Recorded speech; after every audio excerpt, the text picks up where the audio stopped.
यहाँ के ऊपर ऊपर है या अंदर भी है? यदि अंदर होती तो यहाँ 10 विद्यार्थी नहीं होते। यदि अंदर तक होती, यहाँ ब्रह्मचारी पढ़ रहे हैं, या 50 होते। क्यों?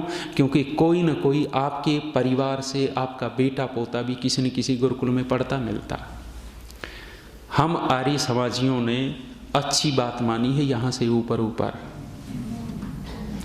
यदि अंदर गई हुई होती, पिछले 3-4 साल पहले, 5 साल हो गए शायद, 1-1.5 महीने के लिए मैं यहाँ आया था पूज्य स्वामी जी के सानिध्य में।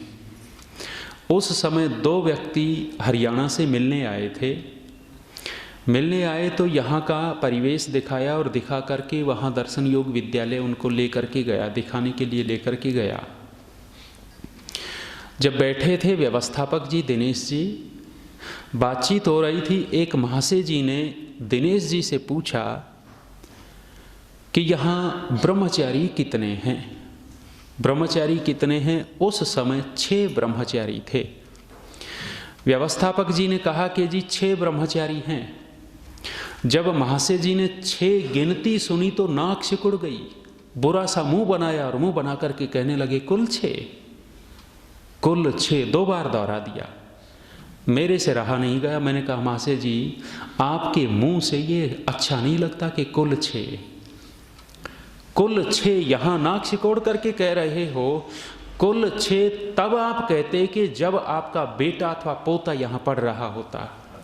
अपने बेटे पोते को तो बगल में दबाए बैठे हो और यहाँ कह रहे हो कि कुल 6।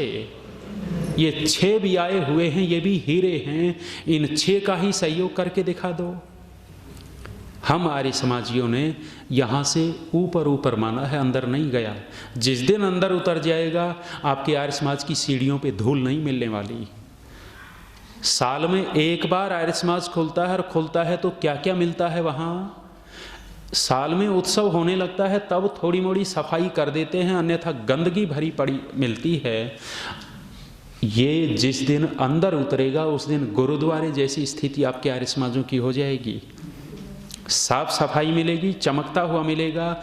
जैसे अपने घर की मेंटेन करते हो, आप अपने आर्य समाज मंदिर की मेंटेन करेंगे। और लगातार जो छोटा सा सिख सरदार जब गुरुद्वारे में जाता है तो अपने 6 साल के बच्चे का हाथ पकड़ करके गुरुद्वारे में जाता है। और जब गुरुद्वारे में जाता है तो मत्था टेकता है, सरदार मत्था टेकता है तो बच्चे को कहने की ज़रूरत नहीं पड़ती। जब बाप ने मत्था टेका तो बेटा अपने आप घुटने झुका देता है। हमारे समाजी कितने लेकर के आते हैं अपने बच्चों को? यही ले आते, पढ़ाई चल रही है, पढ़ाई करनी है, पढ़ा लो। फिर कहते हैं आर्य समाज सिकुड़ गया, आर्य समाज ये हो गया, रोते रहते हैं। क्यों? अपनों को जोड़ा नहीं। अपनी पत्नी को कितने आर्य समाज में लेके जाते हैं, बच्चों को कितना लेकर के जाते हैं। कठोर बातें हैं, लेकिन हैं वास्तविक। यदि हम इसको अच्छा माने, निश्चित रूप से बड़ी बात होगी। कह रहा था कि जब मैं गुरुकुल की तरफ चला था तो घर वालों ने विरोध बहुत किया था, और हमारे आचार्य ने एक उपाय बताया कि भैया घर से निकलना है तो मेरा उपाय अपनाओ। उपाय क्या बताया?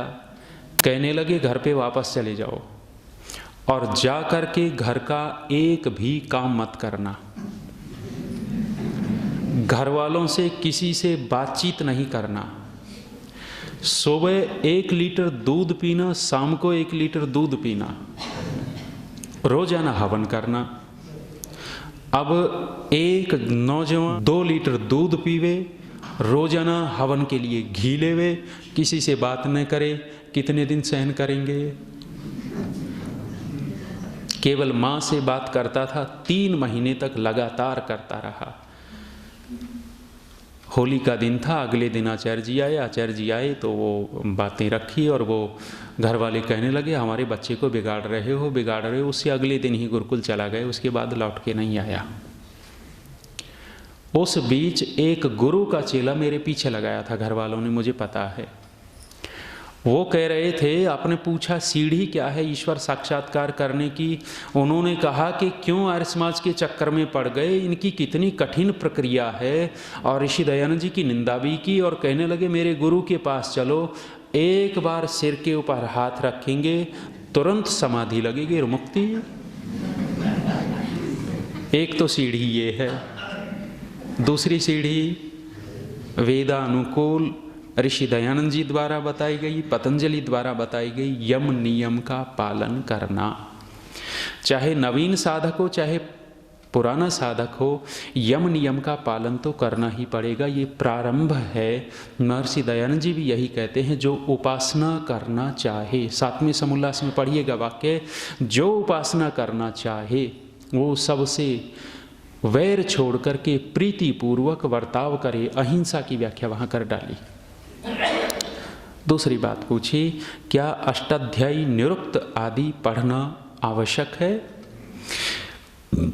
यदि आपके अंदर इतना सामर्थ्य है कि आप सिद्धांत की बातों को सरलता से समझ लेते हैं, पकड़ लेते हैं, तो ये आवश्यक नहीं है।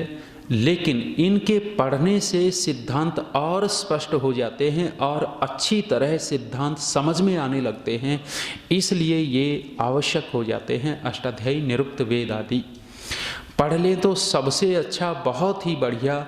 और इनके बिना पढ़े यदि आप ऐसी योग्यता बना सकते हैं कि समाधि तक पहुंच जाएं तो और बड़ी बात है।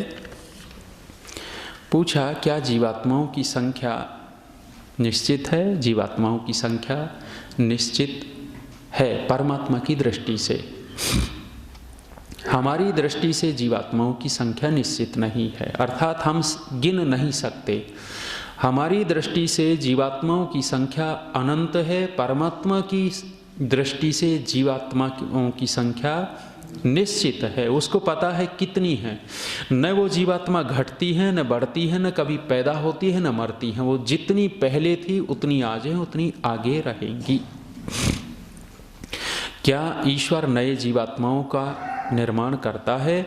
नए जीवात्माओं का निर्माण परमात्मा नहीं करता। परमात्मा जीवात्माओं को नहीं बनाता। ये तीन चीज इसलिए अनादि कहलाती हैं, ईश्वर, जीव, प्रकृति। ये न कभी बनी है न कभी नष्ट होती।